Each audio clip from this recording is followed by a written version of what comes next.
สายสมเล่นเพราะความยากเข็นใครจะเห็นใจเล่าณบรรยากาศที่มีทั้งความมึนเมาแสงไฟสลัวมัวครึ้มซึมเศร้าคลอกเร้าด้วยเสียงดนตรีใครๆสมสู้เอ็นดูเพียงพอลิ้มความสมหวานในเธอนั้นเต็มที่เห็นเธอรื่นลมอยู่ในสังคมราตรีฟังความเศร้าตรงคืนคมเรือที่มากมีสุมในวิญญาณนางลมไหลเอาเรือนร่างพี่ขายศักดิ์ศรีขายความดีขายเวลาสิ่งที่ต้องการสิ่งนั้นหรือคือเงินตราเพื่อจะได้มาเยียวยาความจนเบื้องหลัง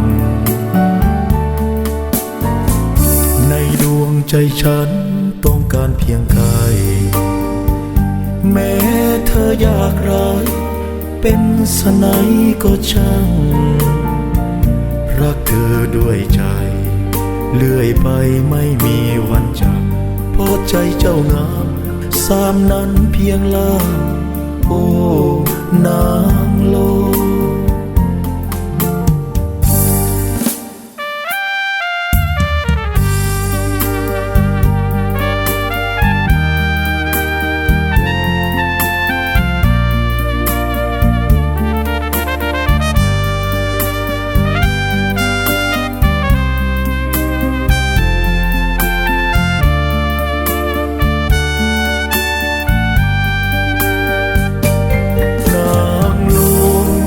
ลมไหลเอาเรือนร่างพี่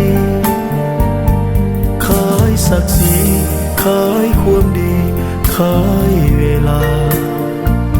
สิ่งที่ต้องการสิ่งนั้นหรือคือเงินตรา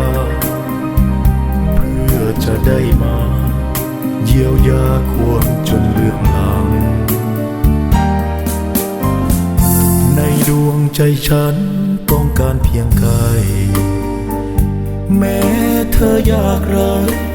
เป็นสไนก็ช่างรักเธอด้วยใจเลื่อยไปไม่มีวันจาก